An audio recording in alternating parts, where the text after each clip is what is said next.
हमने इससे पहले ये देखा लास्ट वीडियो में कि एलिमेंट्स को कैसे अरेंज करने के लिए ट्राई किया गया। डोबेरेनर ने एक ट्राइड दिया था, फिर न्यूलैंड ने ऑक्टेव दिया और दोनों ही रिजेक्ट हो गए। रीजंस क्या थे वो भी हमने पढ़ा है लास्ट वीडियो में। अब इस वीडियो में हम ये देखेंगे कि उसके बाद कौन से पीरियोडिक टेबल आए। तो देखो, तो यहाँ पे मतलब टाइटल दिया हुआ है, तो making order out of the chaos Mendeleev periodic table. Okay, मतलब जो भी एक अनसर्टनिटी थी कि एलिमेंट्स को कैसे अरेंज करना है, उसको सॉल्व करने के लिए मेंडलीव ने एक पीरियोडिक टेबल दिया। तो देखो, even after the rejection of Newlands law of octaves, many scientist continued to search a pattern that correlated the properties of elements with their atomic masses। बहुत सारे एलिमेंट्स ने साइंटिस्ट ने बाद में ये ट्राई किया कि एलिमेंट को किस तरह से अरेंज किया जाए, क्योंकि डोबेरेनर ने न्यूलैंड ने ये चीज तो बता दी थी कि we can arrange the element according to specific properties, फिर वो केमिकल प्रॉपर्टी हो या किसी ने फिर वो उसको माना एटॉमिक मास के तौर पे। ओके, तो उसके बाद फिर डोबेरेनर आया, मेंडलीव आया। सो एक्चुअली मेंडलीव के अलावा भी कुछ साइंटिस्ट थे, जैसे कि लोदरमेयर था। लोदरमेयर ने भी एटॉमिक वॉल्यूम के अकॉर्डिंग एक ग्राफ दिया था और एक पैटर्न दिया था, लेकिन वो रिजेक्ट हुआ या वो नहीं सेलेक्ट हुआ या उसको प्रेफर नहीं किया जाता, मेंडलीव को किया जाता। अब ये क्यों क्या है, ये सारा तुमको हायर क्लासेस में है, लेकिन अभी तुमको सिर्फ वही चीजें पढ़नी है जो बुक में दी हुई है एनसीईआरटी के। तो देखो, the main credit for classifying element goes to the Dmitry Ivanovich Mendeleev, a Russian chemist. He was the most important contributor to the early development of the periodic table of element, wherein the elements were arranged on the basis of their fundamental property, the atomic mass, and also the similarity in chemical property। मतलब ये चीज सबसे important है कि इसका periodic table जो था वो एटॉमिक मास के ऊपर ही डिपेंड था, लेकिन along with the atomic mass उसने केमिकल प्रॉपर्टीज को भी इंपॉर्टेंस दी थी, जो हम आगे देखेंगे कि कुछ जगह पे उसने केमिकल प्रॉपर्टीज को इंपॉर्टेंस दिया, मास को रिजेक्ट कर दिया, और कुछ जगह पे मास को इंपॉर्टेंस दिया, केमिकल प्रॉपर्टीज को रिजेक्ट कर दिया या थोड़ा सा निग्लेक्ट किया, ध्यान नहीं दिया। तो ये सारी चीजें हमको इसमें पढ़नी है। अभी नीचे जो दिया हुआ है वो तो उसका कुछ बायोग्राफी है समथिंग, कि उन्होंने अपना इन्वेस्टिगेशन जो था या जो भी वर्क था वो अपनी मदर को डेडिकेट किया। ओके, तो ये चीज तो एग्जाम के लिए कुछ ज्यादा इंपॉर्टेंट नहीं है। ओके, लेकिन डेली लाइफ में तुम यूज कर सकते हो कि उन्होंने बोला कि उनकी मदर का जो एक पैटर्न था काम करने का या सीक्वेंस लगाने का, वही उससे उनको मदद मिली। Okay, right. तो अब next, when Mendeleev started his work 63 elements were known. ये इंपॉर्टेंट है। मेंडलीव जब थे कितने एलिमेंट मालूम थे? 63 एलिमेंट्स वेयर नोन। ओके, क्योंकि इसके पहले हमने बात की थी जब डोबेरेनर का ट्राइड था या न्यूलैंड्स का ऑक्टेव था, तो उसमें कम एलिमेंट्स मालूम थे। ओके, अब he examined the relationship between the atomic masses of the element and their physical and chemical properties। तो उन्होंने क्या किया, उन्होंने रिलेशनशिप देखा किनके बीच में, atomic mass of the element and physical and chemical properties of the element. Okay, उसके बाद between the this one relationship between the the atomic masses of the element and their physical and chemical properties। Among the chemical properties, Mendeleev concentrate on the compound formed by element with oxygen and hydrogen, जिसको हम oxide और hydride बोलते हैं। तो chemical property तो बहुत सारी होती है, हर जो चीज रिएक्ट करती है उसको हम केमिकल प्रॉपर्टी बोलते हैं, इसको हम केमिकल रिएक्शन बोलते हैं। लेकिन उन्होंने खास करके दो प्रॉपर्टीज को ज्यादा इंपॉर्टेंस दिया। उन्होंने देखा कि वो ऑक्सीजन के साथ रिएक्ट होकर क्या बनाता है या फिर वो हाइड्रोजन के साथ रिएक्ट होकर क्या बनाता है। ओके, इन चीजों को उन्होंने ज्यादा इंपॉर्टेंट दिया। Then he selected hydrogen and oxygen as they are very reactive and formed compound with most of the element. ऐसा क्यों किया? क्योंकि हर चीज जो भी और हर एलिमेंट वो किसी के साथ रिएक्ट हो या ना हो, लेकिन मोस्ट ऑफ द केसेस में वो ऑक्सीजन और हाइड्रोजन के साथ रिएक्ट होता है। Okay, then the formula of the hydride and oxide formed by an element were treated as one of the basic properties of element for its classification, and he then took 63 cards and on each card he wrote down the properties of one element he sorted out the element with similar properties and pinned the cards together on a wall. He observed that most of the element got a place in a periodic table and were arranged in the order of their increasing atomic masses. Okay, अब ये भी चीज आपको याद रखनी है. He observed that most of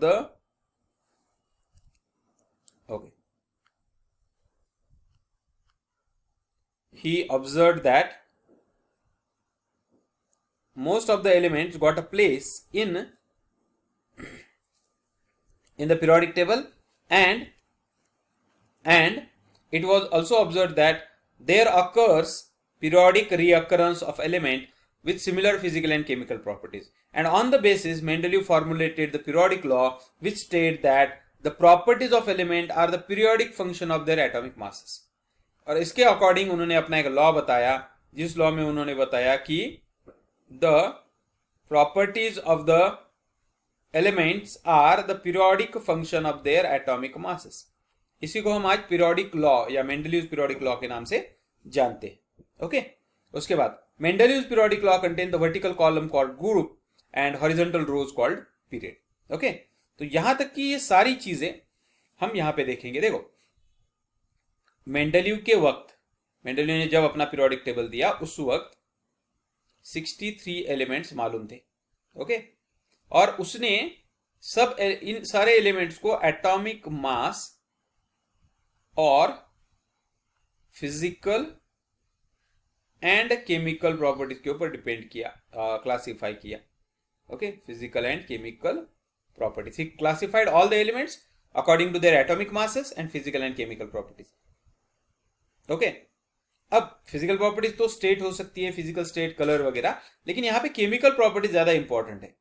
उन्होंने बोला केमिकल प्रॉपर्टीज कौन सी, जैसा हम मान लो कोई एलिमेंट है, हम बोलते हैं कि वो एलिमेंट एक्स है और it can react with hydrogen, it can react with oxygen, it can react with nitrogen, it can react with sulphur, it can react with phosphorus, किसी के साथ भी रिएक्ट होगा. It can react with Cl. लेकिन ज्यादातर elements जहां पे react होते हैं वो एलिमेंट रिएक्ट होते हैं एक तो हाइड्रोजन के साथ, नहीं तो ऑक्सीजन के साथ. ओके, अब ये तुमने 9th क्लास में ऑलरेडी पढ़ा हुआ है एटम्स एंड मॉलिक्यूल नाम के टॉपिक में. जैसा मान लो तुम्हारे पास एक एलिमेंट है, हम लेंगे कि मान लो एक एलिमेंट है नाइट्रोजन, वो रिएक्ट होगा हाइड्रोजन के साथ. तो हमको मालूम है नाइट्रोजन की वैलेंसी 3 है, हाइड्रोजन की वैलेंसी 1 है, तो ये दोनों रिएक्ट होंगे और ये क्या बनाएंगे, दे फॉर्म NH3. जबकि वही नाइट्रोजन जब ऑक्सीजन के साथ रिएक्ट होता है तो इसकी वैलेंसी 3 है, इसकी वैलेंसी 2 है, तो इसका एक नया मॉलिक्यूल बनता है N2O3. वही तुम किसी के साथ भी इसको रिएक्ट कर सकते हो. फॉस्फोरस है, 3 होती है, ऑक्सीजन के साथ ऑक्साइड बनाता है. यहां पे ये जो चीज बनी इसको हम बोलते हैं hydride, we call it as a hydride, जबकि इसको क्या बोलते हैं, ऑक्साइड. तो उन्होंने क्या किया,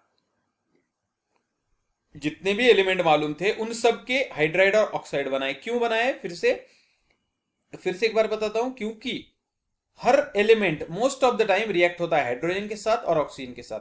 कई बार वो नाइट्रोजन के साथ रिएक्ट होगा, ना होगा, सल्फर के साथ हो सकता है, नहीं हो सकता, फास्फोरस के साथ मे भी करेगा या नहीं करेगा, लेकिन most of the elements react होते हैं हाइड्रोजन के साथ और ऑक्सीजन के साथ. इसलिए उन्होंने ऑक्सीजन और हाइड्रोजन के साथ सबको रिएक्ट किया और उनका ऑक्साइड बनाया और हाइड्राइड बनाया. और उनकी study, okay, he studied the oxides and hydrides of the element. Okay, और उसके बाद तो फिर ऑक्साइड और हाइड्राइड जब बनाया तब ये पता चला कि इनकी प्रॉपर्टीज किस तरह से. तो उनके बाद उन्होंने क्या किया, सारे जो एलिमेंट मालूम थे 63 उनको कार्ड के ऊपर लिखा. ओके, जो कार्ड होते हैं प्लेइंग कार्ड, उनके ऊपर रखा या लिखा, उसका नंबर लिखा, मान लो 2, 4, 6 जो भी है. ओके, और उनकी यहाँ पे प्रॉपर्टीज लिखी. और जब उन्होंने एलिमेंट को लिखा, उनकी प्रॉपर्टीज लिखी, तब उनको एक चीज समझ में आई कि इनको हम अरेंज कर सकते हैं, क्योंकि कुछ कुछ एलिमेंट जो है वो उसी की तरह प्रॉपर्टी दिखाते हैं. तो उन साथ में रख दिया, इनको साथ में रख दिया, दूसरे एलिमेंट को साथ में रख दिया. इस तरह उन्होंने पीरियोडिक टेबल अरेंज किया अपना. ओके, तो यहां पे वही चीज है, क्या बोलता है देखो, कि he took 63 cards and on each card he wrote down the properties of one element. He sorted out the element with similar properties and pinned the cards on a wall. He observed that most of the elements got a place in a periodic table and were arranged in order of their increasing atomic masses. It was also observed that there occurs a periodic occurrence of element with similar physical and chemical properties. On the basis of this, he proposed the law. तो उन्होंने एक law बताया. वो law क्या था? उन्होंने बोला कि all the properties of the element. फिर से एक बार हम स्टेटमेंट देख लेंगे लॉ का. स्टेटमेंट क्या है लॉ का? कि the properties of the element are the periodic function of their atomic mass. What it means? तो देखो यहां पे ओके, तो उन्होंने क्या बोला कि जो भी प्रॉपर्टीज होती है एलिमेंट की, the properties of the elements are the function of their atomic mass. What it means? अब देखो मैथ में ऐसा होता है कि मान लो तुमको बोला गया x is a function of y. इसका मतलब क्या होता है? x की वैल्यू y के ऊपर डिपेंड होती है या y से रिलेट होती है. ओके, अगर x बढ़ेगा y बढ़ेगा तो x की वैल्यू चेंज होगी, या y कम होगा तो x की वैल्यू चेंज होगी. ओके, तो इस तरह से यहां पे उन्होंने क्या बोला? उन्होंने बोला कि all the properties are function of atomic mass. इसका मतलब क्या है कि प्रॉपर्टीज किसके ऊपर डिपेंड है? एटॉमिक मास के ऊपर. और यही जो स्टेटमेंट था, इसी स्टेटमेंट को उन्होंने बोला पीरियोडिक लॉ. ओके, तो अब ये जो पीरियोडिक लॉ है वो लॉ हमको यहां पे देखना है. Okay, right. अब देखो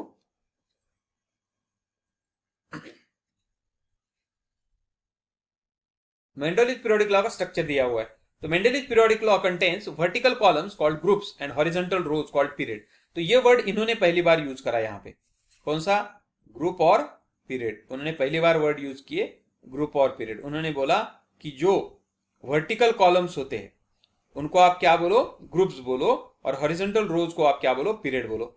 मतलब ये पीरियोडिक टेबल है इस तरह से, मान लो ये जो भी है. ओके, और अगर एलिमेंट को ऐसा रखा गया, मान लो एक एलिमेंट, दो एलिमेंट, तीन एलिमेंट, चार एलिमेंट, पांच एलिमेंट, तो उन्होंने बोला कि ये जो है ओके वर्टिकल, इसे हॉरिजॉन्टल सॉरी, इसे क्या बोलो आप? पीरियड बोलो. जबकि मान लो एलिमेंट ऐसे रखे गए 1 2 3 4, तो ये जो है इसको क्या बोलो आप? ग्रुप बोलो. ओके, वर्टिकल कॉलम्स को आप ग्रुप बोलो और हॉरिजॉन्टल रोज को आप क्या बोलो? पीरियड बोलो. ओके,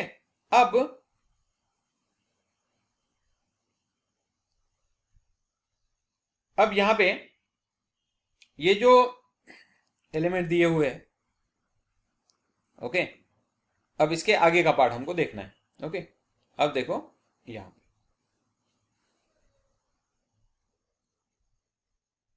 ये दिया हुआ है मेंडलीव का पीरियोडिक टेबल एक्चुअल उस वक्त जो था. देखो यहां पे सारी वो चीजें मिलेंगी जो हमने अभी बात की जिसके बारे में. ओके, अब अगर तुम देखो यहां पे मेजरली देखो पहला जो ग्रुप है, ओके, ये देखो ये फर्स्ट ग्रुप है, ये सेकंड ग्रुप है, ये थर्ड ग्रुप है, ओके, ये फोर्थ ग्रुप है, ये फिफ्थ ग्रुप है, ये सिक्स्थ ग्रुप है, ये सेवंथ ग्रुप है, सॉरी ये सेवंथ ग्रुप है, जबकि ये तुम्हारा एट्थ ग्रुप है. मतलब उन्होंने क्या किया? कितने ग्रुप्स बनाए? 8 ग्रुप बनाए. वर्टिकल कॉलम जो थे वो 8 थे. और फिर उन्होंने क्या किया? उनके ऑक्साइड बनाए. ओके, जो एलिमेंट जितने भी एलिमेंट मालूम थे सबके ऑक्साइड बनाए. तो उनको एक चीज पता चली कि पहला जो एलिमेंट है उसका ऑक्साइड और हाइड्राइड जो है वो इस तरह का बनेगा. कैसा? तो it is like this one. Okay, R2O और RH. दूसरे वाले का बनेगा RORH2. तीसरे वाले का बनेगा R2O3 RH3. चौथे का बनेगा RO2 RH4. पांचवे का बनेगा R2O5 RH3. सिक्स्थ का बनेगा RO3 RH2. सेवंथ का बनेगा RO7 RH, जबकि एट्थ का बनेगा RO4. ओके, ये उन्होंने ऑक्साइड बनाए. अब उनको ये पता चला कि जो भी उन्होंने ऑक्साइड बनाए हैं उन ऑक्साइड्स में ये जो एलिमेंट है, ओके, जिसको हम इस तरह से दिखाएंगे, ओके, ये एलिमेंट होगा, ओके, ये हुआ, ये हुआ, ये मतलब hydrogen, lithium, sodium, potassium, rubidium, caesium. Okay, तो ये सारे एलिमेंट एक जैसी प्रॉपर्टी दिखाते हैं. क्यों? क्योंकि इनके ऑक्साइड और हाइड्राइड सिमिलर होते हैं. ओके, जबकि दूसरे वाले में वही बेरिलियम का ऑक्साइड बनाओ या हाइड्राइड बनाओ, वही वो किसकी तरह प्रॉपर्टी दिखाएगा, मैग्नीशियम के ऑक्साइड या हाइड्राइड की तरह, कैल्शियम के ऑक्साइड या हाइड्राइड की तरह, इवन कुछ बार जिंक के ऑक्साइड और हाइड्राइड की तरह, स्ट्रॉन्सियम, बैरियम। ओके, तो इस तरह से उन्होंने ये चीजें बताई। अब सबसे पहले हमको ये देखना है कि ऑक्साइड और हाइड्राइड एक्चुअल में कैसे बने। ओके, तो इसके लिए हम थोड़ा सा यहां पे बात करेंगे। अब देखो, जैसा हमने अभी बात की कि तुम्हारे पास मान लो एक एलिमेंट है सोडियम, इसको तुम ऑक्सीजन के साथ रिएक्ट करोगे, सोडियम की वैलेंसी होती है 1, ऑक्सीजन की वैलेंसी होती है 2। जबकि ये उस वक्त मालूम नहीं था। उनको क्या मालूम था, सिर्फ ये मालूम चला कि इसका ऑक्साइड जो बनता है उसका फार्मूला होता है Na2O।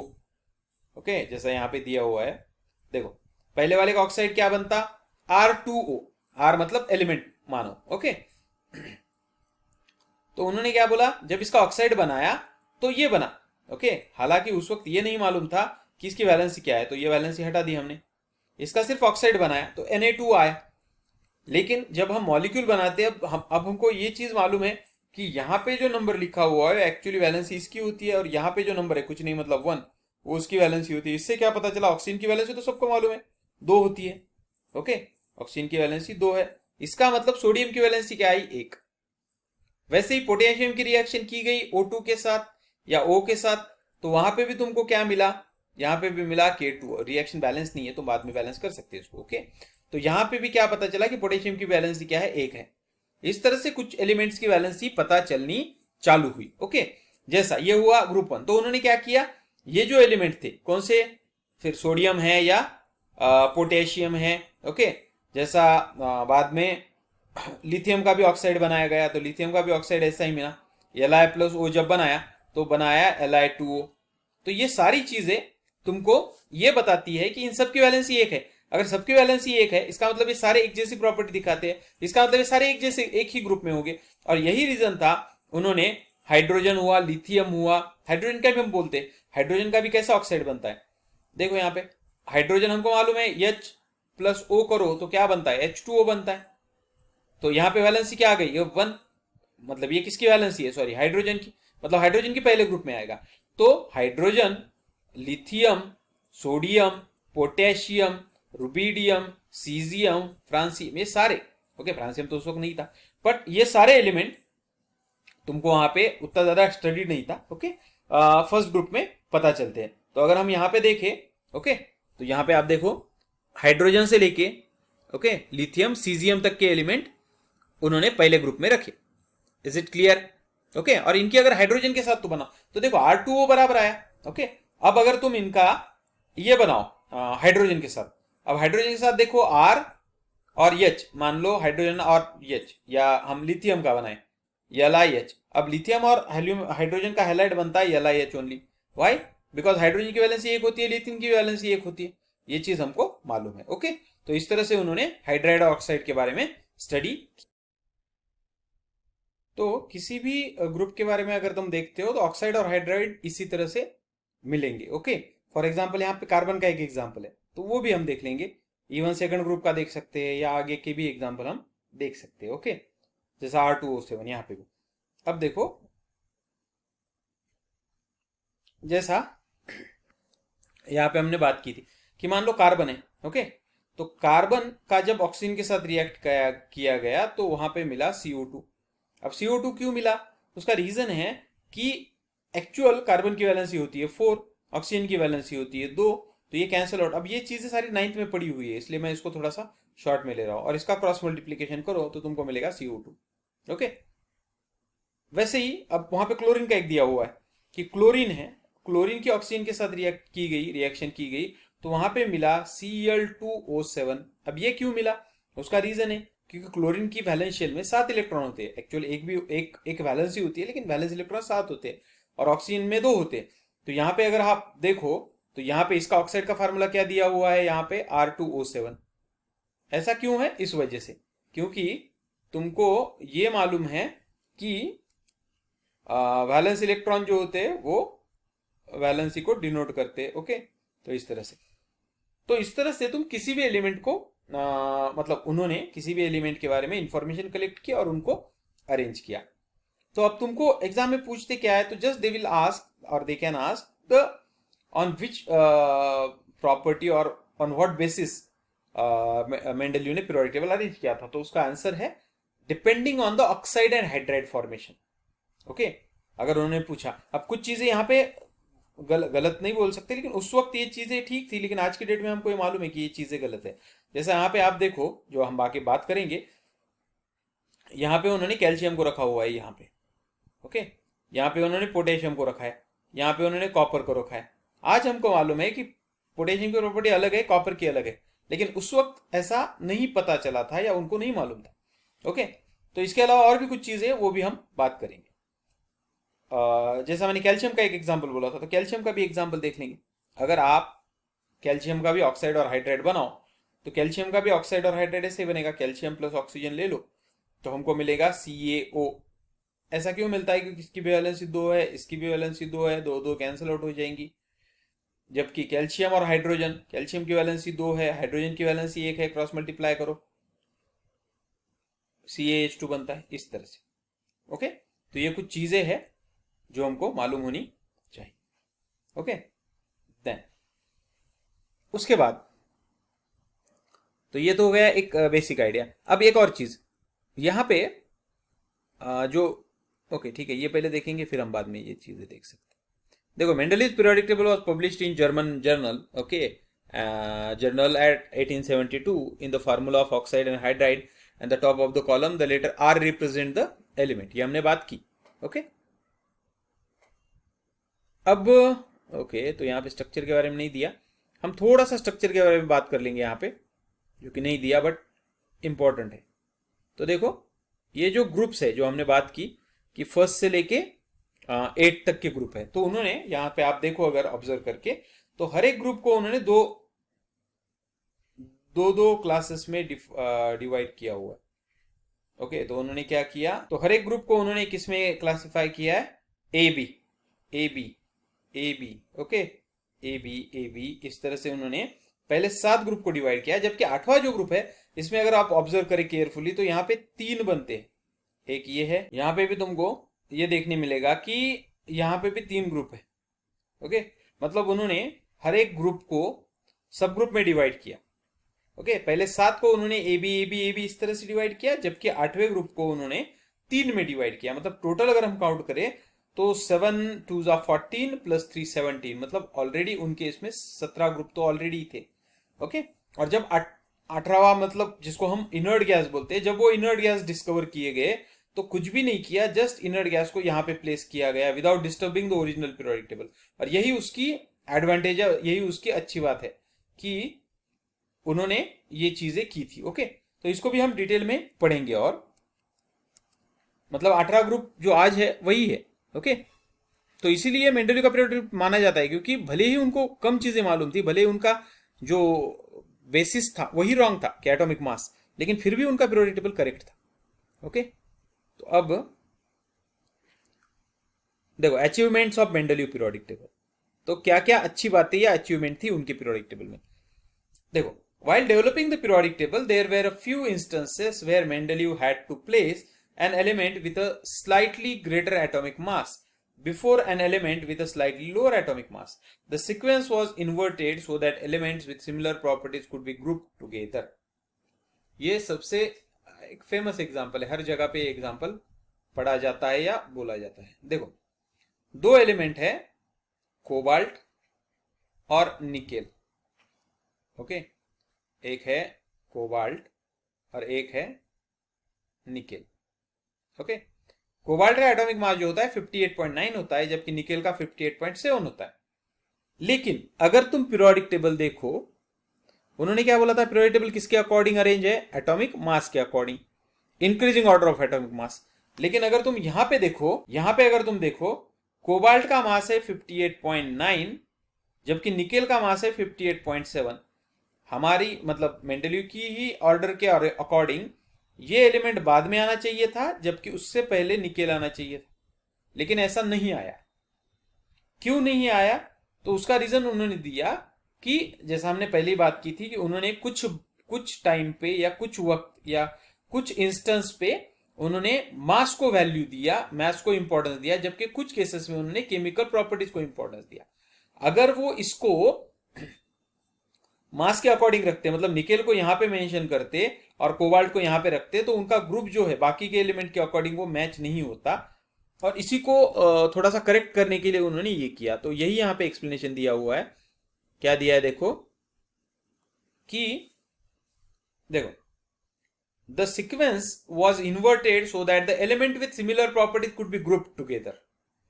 Okay, so we can find out कुछ other anomalies, मतलब ऐसा कुछ और कुछ एलिमेंट के बारे में है क्या।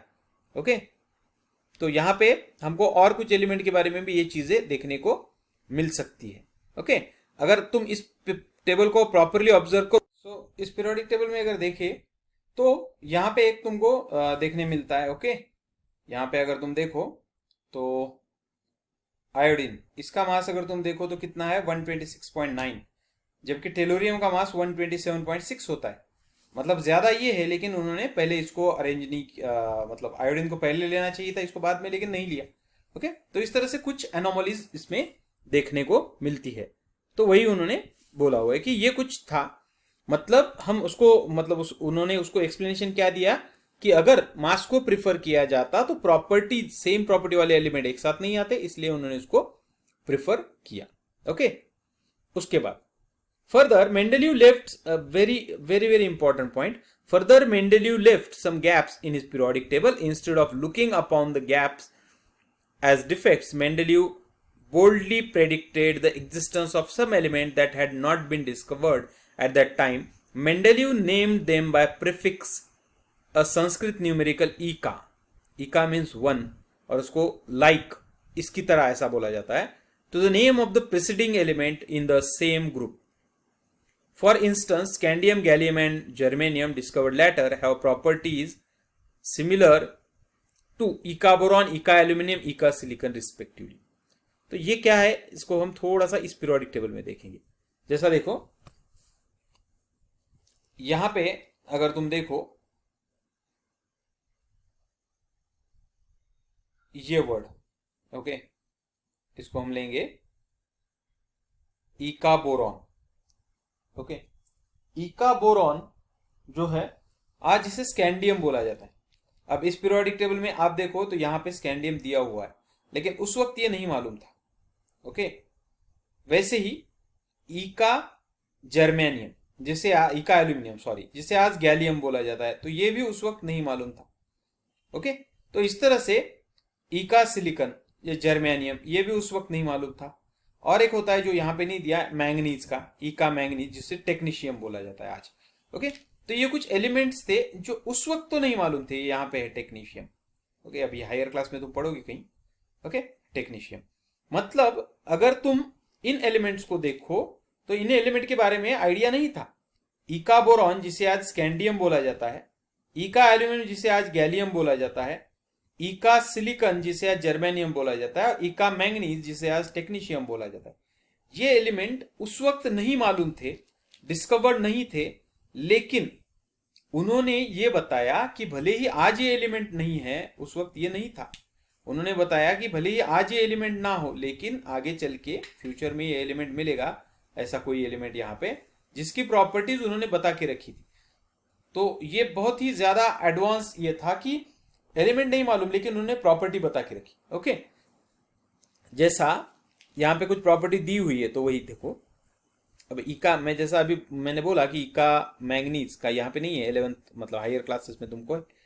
ओके, लेकिन ये तुमको कई बार एमसीक्यू में पूछते हैं कि eka boron, what is the current name of eka boron. Okay, like that. तो देखो, eka boron, eka aluminium and eka silicon respectively.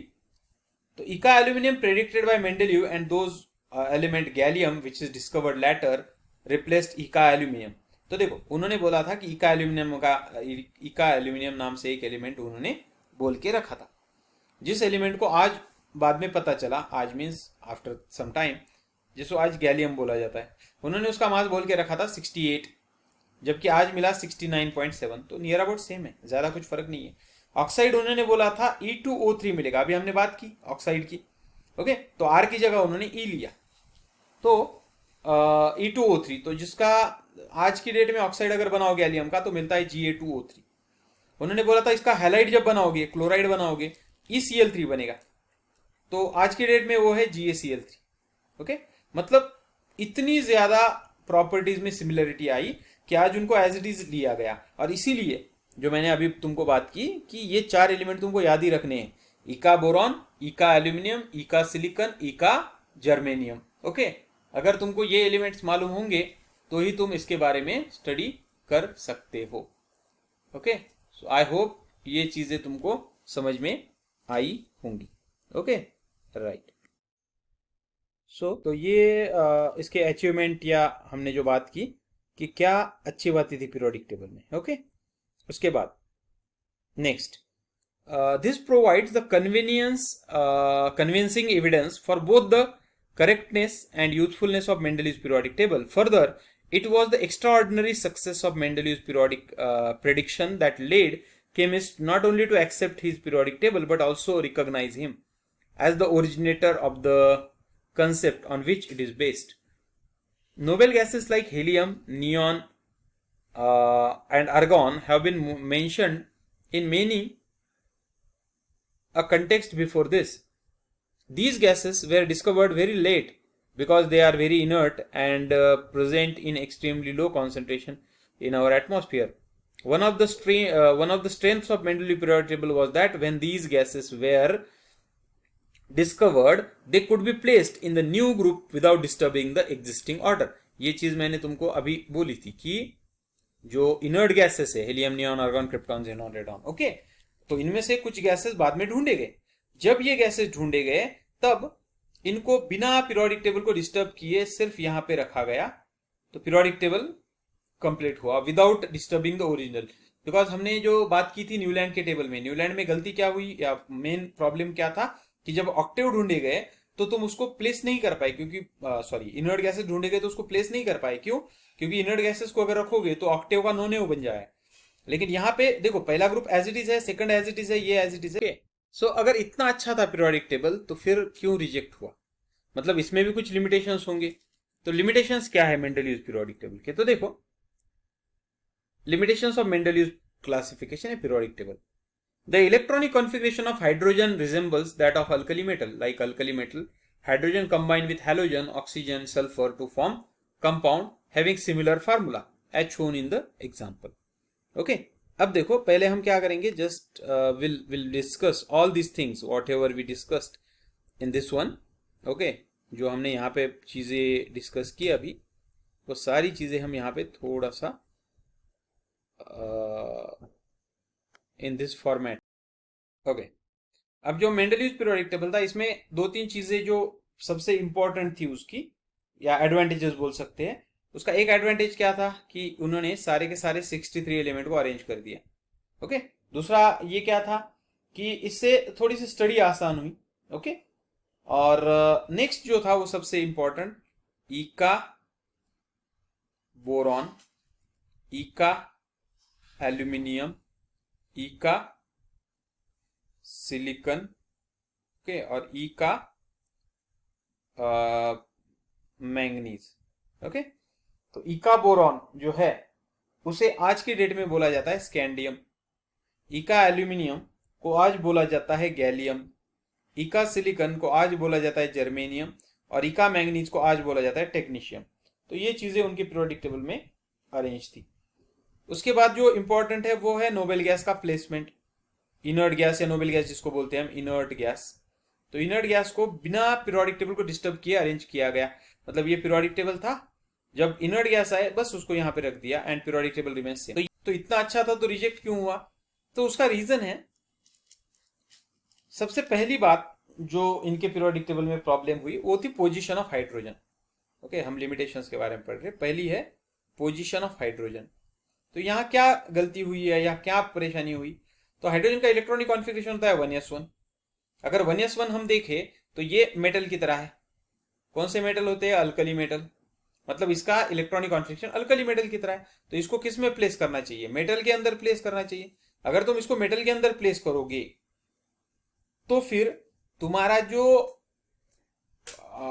Hydrogen है वो मेटल होना चाहिए, but actually according to properties hydrogen is not a metal, it is a non metal, even it is a dual nature हम बोलेंगे, okay non metal भी नहीं बोल सकते, it is of dual nature. तो यहां से प्रॉब्लम आया। तो उनको ये आइडिया नहीं था कि हाइड्रोजन को रखना कहां पे, क्योंकि वो दोनों प्रॉपर्टी दिखाता था। ओके तो देखो, और एक चीज जो प्रॉपर्टीज के रिएक्शन के हिसाब से अगर तुम देखो तो सोडियम जो है Cl के साथ रिएक्ट होता है, NaCl बनाता है, हाइड्रोजन भी Cl के साथ रिएक्ट होता है, HCl बनाता है। तो इस तरह से ओके। तो देखो electronic configuration of hydrogen resembles the alkali metal, like alkali metals hydrogen combine with halogen, oxygen and sulfur to form compounds having similar formula. Okay, on the other hand, just like halogen, hydrogen also exists as a diatomic molecule and it combine with metal and non-metals to form covalent compound. मतलब क्या, देखो ये तो हमें मालूम है कि जो मेटल्स होते हैं, ओके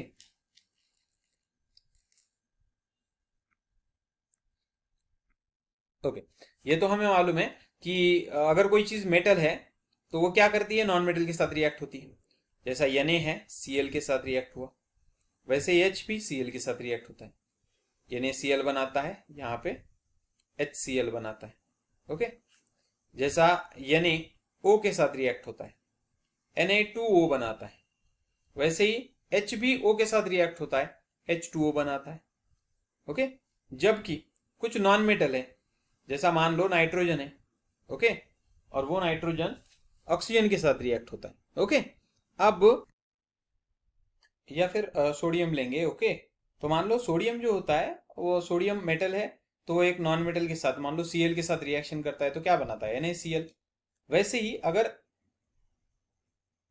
सोडियम ये हाइड्रोजन के साथ रिएक्ट करे तो बनाता है NaH। मतलब यहाँ पे hydrogen as a non metal काम कर रहा है।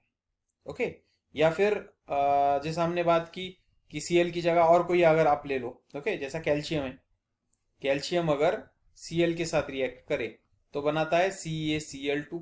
वैसे ही कैल्शियम अगर हाइड्रोजन के साथ रिएक्ट करे, ओके तो वो बनाता है CaH2 कैल्शियम हाइड्राइड। मतलब यहाँ पे hydrogen as a non metal काम कर रहा है, यहाँ पे हाइड्रोजन मेटल की तरह काम कर रहा है, यहाँ पे नॉन मेटल की तरह काम कर रहा है। मतलब ये एक ड्रॉबैक था कि हाइड्रोजन की पोजीशन फिक्स नहीं थी कहाँ पे, मेंडलीव पीरियोडिक टेबल में। ओके तो इसलिए आगे, on the other hand just like halogen, hydrogen also exist in diatomic molecule. Okay मतलब जो नॉन मेटल होते हैं जैसा कि Cl हो गया यहाँ पे, ओके या ऑक्सीजन है, कुछ नॉन मेटल लिखते हैं हम जैसा कि Cl है जो Cl2 के फॉर्म में एग्जिस्ट करता है, ऑक्सीजन है हमेशा O2 के फॉर्म में एग्जिस्ट करता है, N है नाइट्रोजन। इसी तरह हाइड्रोजन भी हमेशा H2 के फॉर्म में एग्जिस्ट करता है, जो कि मेटल की प्रॉपर्टी, नॉन मेटल की प्रॉपर्टी। ओके सो इस तरह से ऑक्सीजन का हाइड्रोजन का जो प्रॉब्लम था, जिसको एनोमलस नेचर ऑफ हाइड्रोजन बोलते हैं, ओके वो फिक्स नहीं था। उसके बाद दूसरी एक चीज उन्होंने क्या बोली कि certainly no fixed position can be given to hydrogen in the periodic table. This was the first limitation of Mendeleev's periodic table. So he could not assign the correct position to hydrogen in his periodic table. मतलब वो इसमें confuse थे, या मतलब हम बोल सकते हैं कि कंफ्यूज थे कि हाइड्रोजन को रखना कहाँ पे, ग्रुप 1 में या ग्रुप 17 में। ओके तो ये हो गया एक प्रॉब्लम, पोजिशन ऑफ हाइड्रोजन बोलते हैं उसको। नंबर 2 तो पोजिशन ऑफ आइसोटोप। तो देखो isotopes were discovered long after Mendeleev had proposed his periodic table. Okay let us recall the isotope of an element has similar chemical properties but different atomic masses. Thus, isotope of all elements posed a challenge in Mendeleev's periodic law. Another problem was that atomic masses do not increase in regular manner and going from one element to the next. So, it was not possible to predict how many elements could be discovered between two elements, especially when we consider the heavy elements. Okay. तो ये कुछ चीजें हैं जो हम यहाँ पे discuss करेंगे। देखो मेंडेलीव के पीरियोडिक टेबल में एक तो लिमिटेशन था हाइड्रोजन के बारे में, दूसरा लिमिटेशन जो था वो था आइसोटोप के बारे में। ओके अब आइसोटोप तो आपको मालूम है, व्हाट इज आइसोटोप। आइसोटोप्स ये तुमने लोअर क्लासेस से पढ़ा हुआ है कि आइसोटोप्स क्या होते हैं। Isotopes are those which contain और which possess same atomic number and different mass number, या एटॉमिक मास बोलेंगे, उनका मास डिफरेंट होता है जबकि एटॉमिक नंबर सेम होता है। लेकिन इनकी केमिकल प्रॉपर्टीज क्या होती है, केमिकल प्रॉपर्टी जो होती है वो सेम होती है या सिमिलर होती है। अब कंफ्यूजन यहाँ पे हुआ, मतलब यहाँ पे डाउट है। पहली चीज, अब तक क्या हुआ था, जैसा मान लो मैं एग्जांपल लिखता हूँ, Cl है, एटॉमिक नंबर 17 है, मास 35 है, और Cl है, एटॉमिक नंबर 17 है, मास 37 है। इनका पीरियोडिक टेबल अरेंज था 100% एटॉमिक मास के ऊपर। ओके, मतलब 35 और 37, ये इनके मास अलग अलग है। ओके, दूसरा एग्जांपल अगर हम लेंगे, क्लोरीन के बाद आता है आर्गॉन, जबकि आर्गॉन का हम बोलेंगे कि आर्गॉन का मास जो होता है 40 होता है। ओके, एटॉमिक नंबर 18, मास 40। अब देखो, इन दोनों का एटॉमिक नंबर डिफरेंट है, मास नंबर डिफरेंट है। एज ये दोनों अलग अलग एलिमेंट है तो प्रॉपर्टीज भी डिफरेंट है, प्रॉपर्टीज ऑल्सो डिफरेंट। तो यहाँ पे कुछ प्रॉब्लम नहीं आया मेंडेलीव को, क्योंकि इनके मास अलग अलग थे, तो मासेस के अकॉर्डिंग अरेंज कर लिया। लेकिन जब आइसोटोप का डिस्कवरी हुआ, क्योंकि उनके वक्त यहाँ पे मेंशन है कि उनके वक्त आइसोटोप मालूम नहीं थे, जब आइसोटोप मालूम हुए, कोई भी थ्योरी या कोई भी ये कब मानी जाती है अच्छी, जब वो लॉन्ग टाइम के लिए, लॉन्ग ड्यूरेशन के लिए एज इट इज रहे, उसमें कुछ चेंज ना करना पड़े ज्यादा। लेकिन इसमें पीरियोडिक टेबल तो मास तो मालूम थे, अलग अलग है, लेकिन इनकी प्रॉपर्टीज सेम थी। अब तक क्या था, जिनका मास अलग था, डिफरेंट था, उनकी प्रॉपर्टीज भी डिफरेंट थी, तो नो इश्यू, अलग अलग जगह पे रख दो। लेकिन यहां प्रॉब्लम आया, इनके मास तो अलग अलग है लेकिन प्रॉपर्टीज सेम होती है, क्योंकि सेम एलिमेंट के आइसोटोप है। जैसा हाइड्रोजन में देखो, हाइड्रोजन की 3 आइसोटोप है, हाइड्रोजन, ड्यूटेरियम और ट्रिटियम। अब इसमें इनके मास अलग अलग है, इसलिए अलग अलग जगह पे रखना, या मास सेम है इसलिए एक ही प्रॉपर्टीज सेम है इसलिए एक जगह पे रखना, इसके लिए वजह से ये पीरियोडिक टेबल क्या हुआ, मतलब ये एक उसका ड्रॉबैक माना जाता है। ओके, तो देखो यहाँ पे isotopes were discovered long after Mendeleev had proposed his periodic classification of element. So isotope में क्या होता है, they have similar chemical properties but different atomic masses, तो वहां पे ये कंफ्यूजन था या कंफ्यूजन हुआ। ओके, तो यहाँ पे जो 2-3 चीजें दी हुई है, देखो, looking at its resemblance to alkali metal and halogen atom, try to assign hydrogen a correct position in Mendelev's periodic table. Okay, to which group and period should hydrogen be assigned? तो उन्होंने बोला है कि उसकी properties के according आप बताओ कि उसको कहां पे रखोगे। तो हाइड्रोजन को आप कहां पे रख सकते हो, एक तो हाइड्रोजन को आप यहां पे रख सकते हो जैसा दिया हुआ है, या फिर हाइड्रोजन को आप यहां पे रख सकते हो, यहां पे। क्यों, क्योंकि ये हाइड्रोजन फ्लोरीन की तरह भी प्रॉपर्टी दिखाता है, हाइड्रोजन है ना, फ्लोरीन फ्लोरीन इसकी तरह, तो इसलिए आप इसको ग्रुप 1 में या ग्रुप 7 में रख सकते हो। ओके, तो एक्चुअली हाइड्रोजन का प्रॉब्लम आज भी है, हाइड्रोजन आज भी सॉल्व नहीं है कि वो कहाँ पे होता है। ओके, आज भी तुम अगर मॉडर्न पीरियोडिक टेबल भी देखो तो कई बार तुमको हाइड्रोजन सेंटर में मिलता है, इसलिए 11th-12th में सेपरेट हाइड्रोजन एक टॉपिक है तुमको। ओके, आगे, हाँ, यहाँ पे वही एग्जाम्पल देखो, consider isotopes of chlorine 35-37. Would you place them at different slots because their atomic masses are different, or would you place them in the same position because their chemical properties are the same? Okay, तो यहाँ पे ये problem आया। So इसलिए thus isotopes of all element posed a challenge to Mendelev's periodic table और periodic law. Another problem was there. Okay, तो पहले तो ये प्रॉब्लम की पहले हम ये देख लेंगे कि तुम कहाँ पे रखोगे फिर क्लोरीन को, where will you put the chlorine. तो यहाँ पे हम मास को थोड़ा सा निग्लेक्ट कर देंगे, या मेंडेलीव अगर रखना ही है तो, ओके, कि रखना ही है तो तुमको क्लोरीन को कहाँ पे रखना पड़ेगा, you have to put chlorine here only, जो उसकी जगह है यहाँ पे, तो तुम यहाँ पे उसके मास को निग्लेक्ट कर दोगे, प्रॉपर्टीज के अकॉर्डिंग उसको रखोगे। ओके, आइसोटोप मतलब ग्रुप नंबर 7th में, 7th और उसका क्या है, ए सब ग्रुप। ओके, so देखो, the another problem was that the atomic masses do not increase in a regular manner on going from one element to another or one element to next, so it was not possible to predict how many elements could be discovered between two elements, especially for the higher elements। जैसा यहाँ पे देखो आप,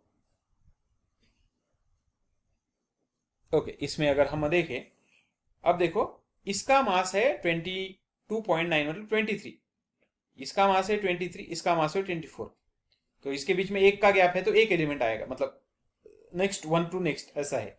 okay, लेकिन जब तुम higher में जाते हो, जैसा यहाँ पे देखो आप, यहाँ पे इसका मास है 200, इसका मास है 204, गैप कितना आया, 4 का नियर अबाउट।